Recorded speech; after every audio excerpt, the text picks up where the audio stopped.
So on Monday, the 1st of September at 7 p.m, the summer transfer window closes. Between now and until then, you've got just under 7 days, and I still think Luton, we need to sign a couple more players.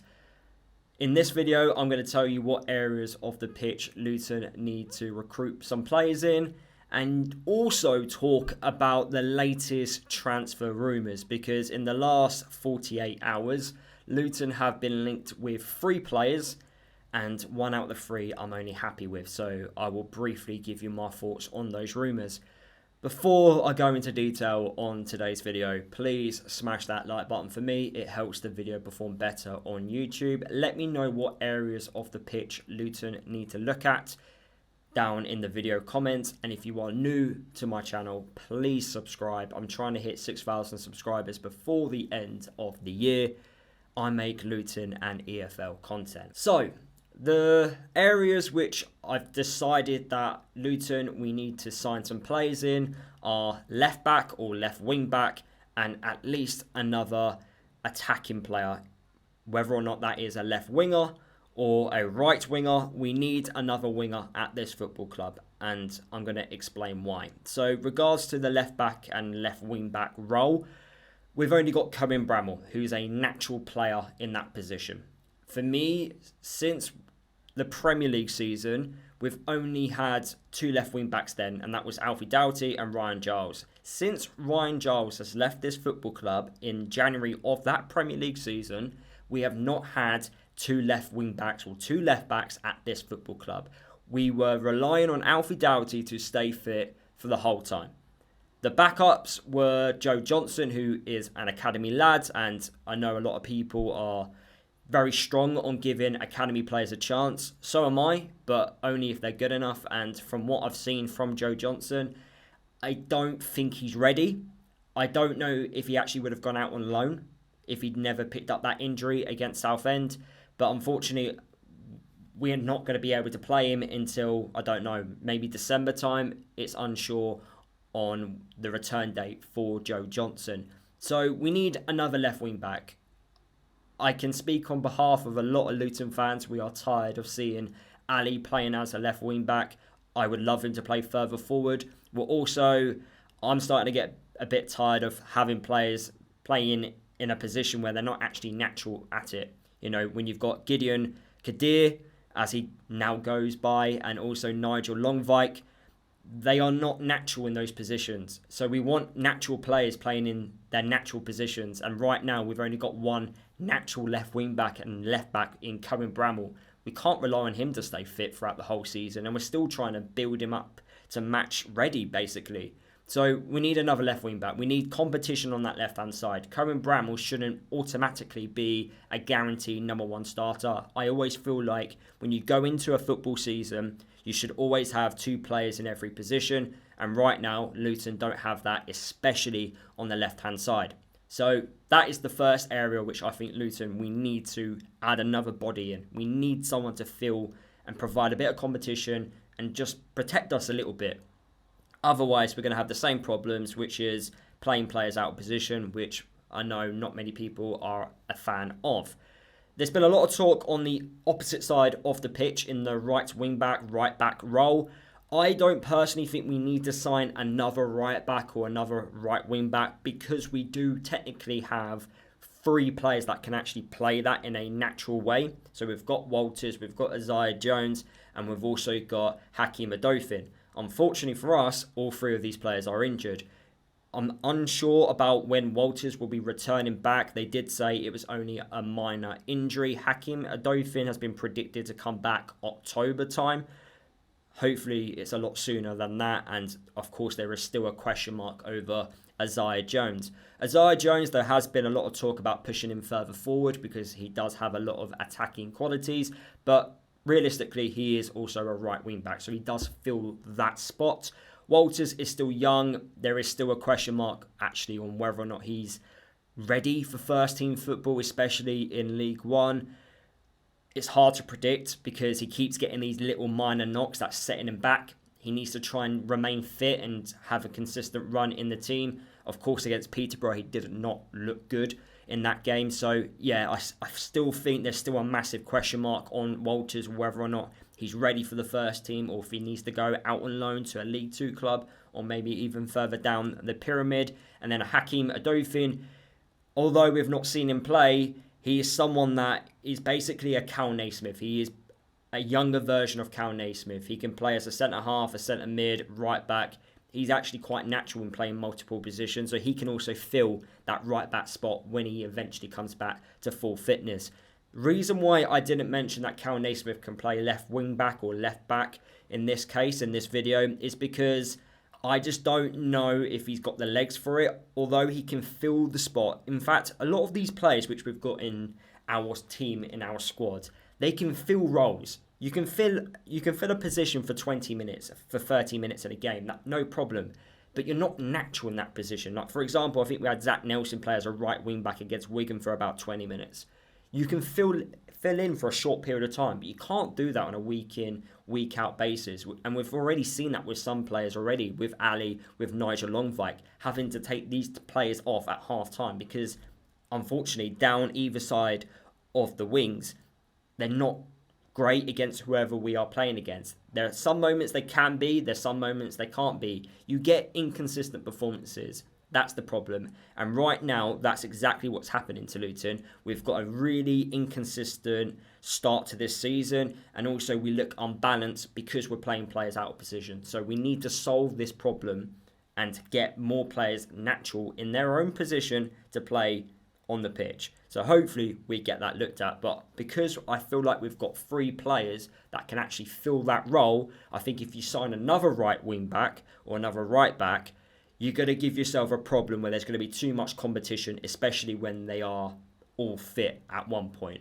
At the moment, it's very unlikely that they are going to be all fit at one point because of the amount of injuries Luton have got over the last 2.5 years. So left wing back is definitely something which I want Luton to have a look at.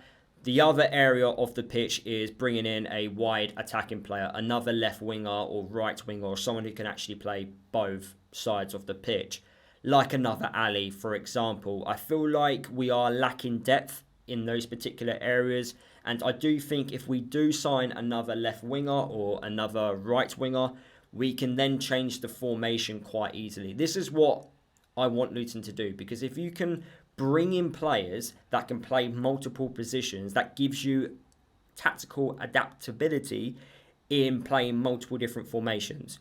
So if we bring wingers to the football club, we can play 5 at the back if we really want to, or we can transition to playing a back 4 and playing with wide attacking players. But right now, we don't really have many wide attacking players. We've got Gideon Kadir, we've got Ali who can play in that role, Isaiah Jones, but he's obviously still injured. Chong, but there's a massive question mark about Chong because he's not consistent, especially in the final third. Not many options in those wide attacking positions. So I do think Luton, we need to recruit, add a bit of quality in those areas. There's also a question mark actually, Lewis, should we bring in another creative attacking midfielder? I wouldn't be against that.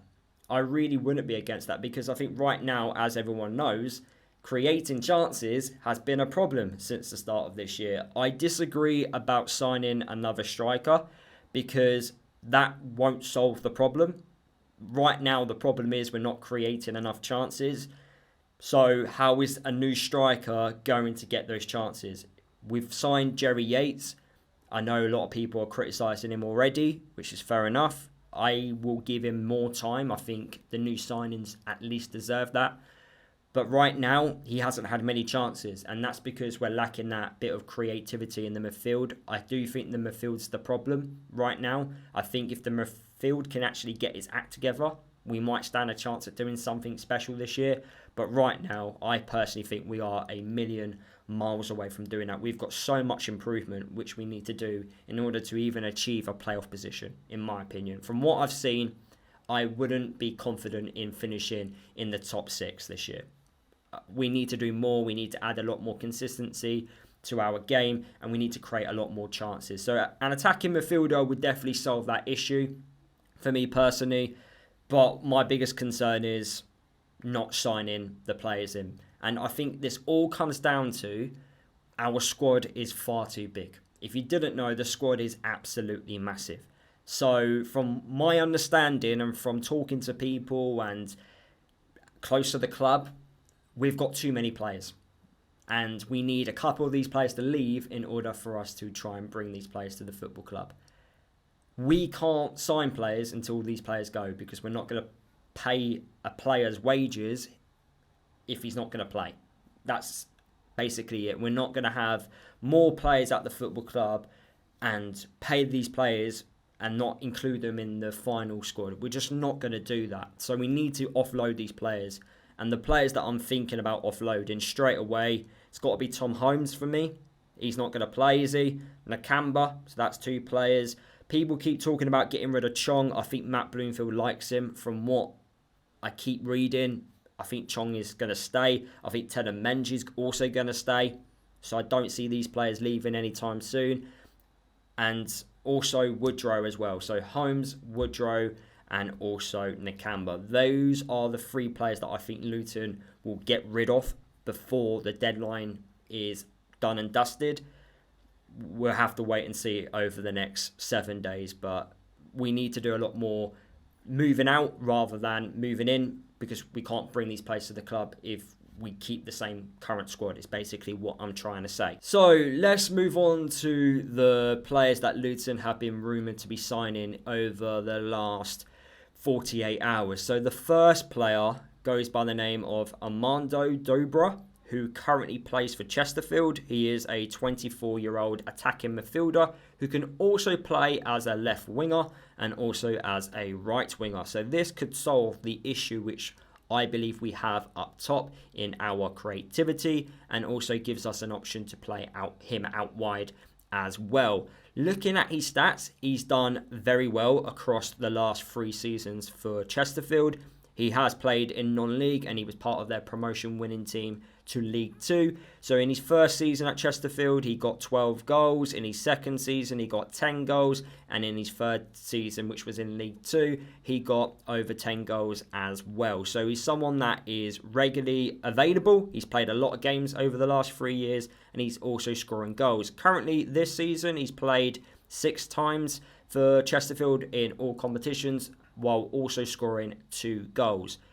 From what I've learned from reading the comments by Chesterfield fans online, he's someone that actually should have scored a lot more goals. He gets into the right areas off the pitch, but his finishing sometimes does let him down. But despite saying that, he scored double figures across the last 3 seasons, but he's getting in the right areas. So I think that's more of a green flag that actually he could have scored even more goals, because he's getting in the right areas and he's also scoring goals. So I can imagine that actually him finding space in the right areas, him, getting shots away is definitely a positive thing, something which we are lacking at the football club. We are lacking players that are willing to, have a shot at goal when the moment does, appear for them. We don't shoot enough, in my opinion. We don't test goalkeepers enough, in my opinion. And we haven't done this for the last couple of years. So having a player that's not scared to shoot, I wouldn't mind having that at the football club. But the problem is, he's got a lot of interest from clubs in the Championship, League One as well. There is literally over 8 clubs looking at him. So if we really want him, we need to basically pay the money. Give Chesterfield the money and get the deal done. But will we do that? I don't know.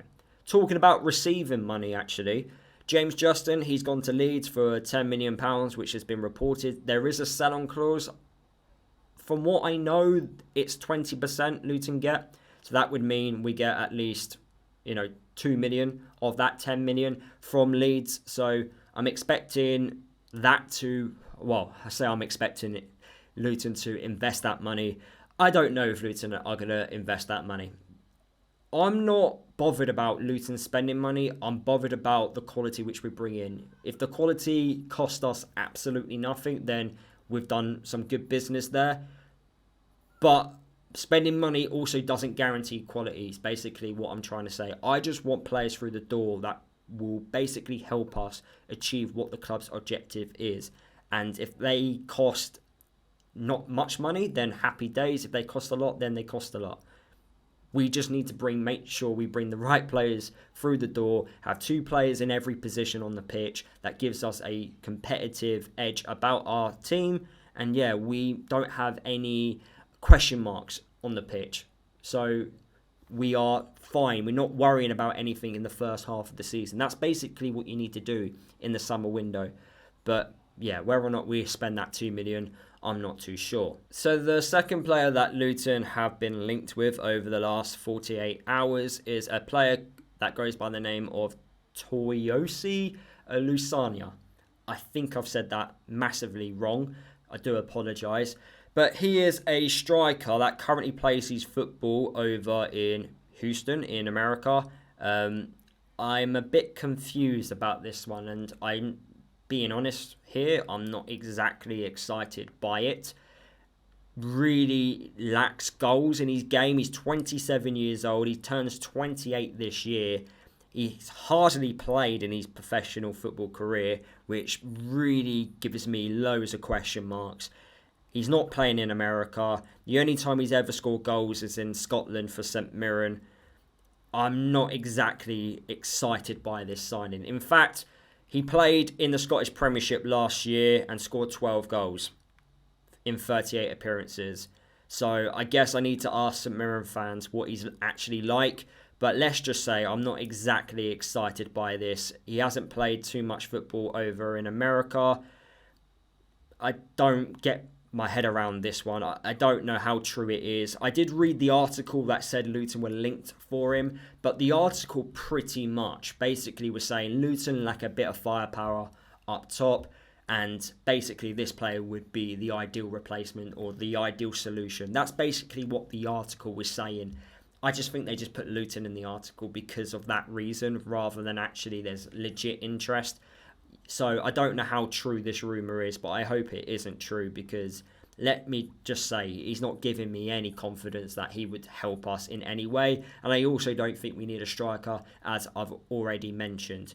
And also we've got so many strikers at the football club. He ain't even going to get minutes when all of them are fit, if they all get fit at one point. And finally, the last player that Luton have been linked with over the last 48 hours is someone that's been playing his football in the EFL. In fact, for League One side Bradford. Well, I say for League One side Bradford. He hasn't actually played, I don't think, any minutes this season for Bradford. In fact, he struggled to play for them in League Two last season in their promotion-winning season. So you can imagine my feelings towards this. He goes by the name of Clarke Oduor. He is a 26-year-old left wing back, left-sided forward. He's known for his pace, his incisive footwork, and his ability to both defend and attack. So this player would try to solve my issue which I've got at left wing back or left back, in adding a bit of squad depth. But if he can't play and break into the Bradford team, what makes me think he's good enough to play for Luton? Are we accepting that Bradford are a better team than us right now? Is that what we're doing? I know the league table definitely says that right now. But are we honestly saying that a player that couldn't play in League Two last year in their promotion-winning season is more than capable of playing in our first team, which was playing in the Championship last year? Is this how badly we have dropped down in terms of our quality in our squad? This, for me, no disrespect to Clarke, by the way. I don't want to disrespect any player when I talk about them, but let me just say this. He's not giving me any confidence, and I've defended this football club for a lot of time now. And in fact, I'll be honest with you, the person that reported this says that a reliable source told him, but I've also just gone on social media as I'm recording this video live to you guys, and the first post I see is Grimsby are close to signing him. So I guess the rumour is definitely not true and the person's got it completely wrong. But the person that actually reported this was saying, actually, it's legit. Hopefully it's not. I'm praying it's not, because I'd be asking a lot of questions. I've defended this football club and put my name out there because I do think people are being overly critical, and I do think there are people out there online especially that are using the back-to-back relegations and blaming it on the new signings, where I think that's completely unfair. It's not the new signings' fault that we're not great as a team, and it's still very early in this new season. So I think it's very early to judge new signings on what they can actually do in a Luton shirt. And I think if you are judging signings after 5 games, I think you need to have a hard look at yourselves. And that's me just being truthful. People have watched football for a very long time. You should know that not every signing works out. You should also know that not every signing hits the ground running straight away. There needs to be a period of time. What I've been frustrated with in this summer window is the timing of our signings. Not the actual signing itself, more about the timing of the signings. We could have signed players in a lot sooner before the season started, which would have meant they would have been up to match sharpness from minute 1. Unfortunately, we should not be 5 games into a season building players up who we've just recently signed. That's just my view on it. The club will have its different opinion on it, but for me personally, we should have been first game of the season with everyone available, at least the new signings at the very least, hitting that ground running, playing, hopefully trying to play good football. But right now we look very disjointed, we look unbalanced, we've got players playing out of position due to the speed of how we did our business in the summer, and it's impacting our start to the season. So that's how I view it. Those are my thoughts on what areas of the pitch Luton need to sign. Those are my thoughts on the rumours that have been about over the last 48 hours. Hopefully 2 of the 3 rumours are not true, and the Chesterfield lad is more truth in it, and Luton are willing to invest some money in signing him, because I do think he would solve a few problems which we've got, especially in the attacking half. But yeah, those are my thoughts. This video has gone on far too long, so hopefully you did enjoy it. Smash that like button, let me know your thoughts down below, and I'll see you guys in the next video.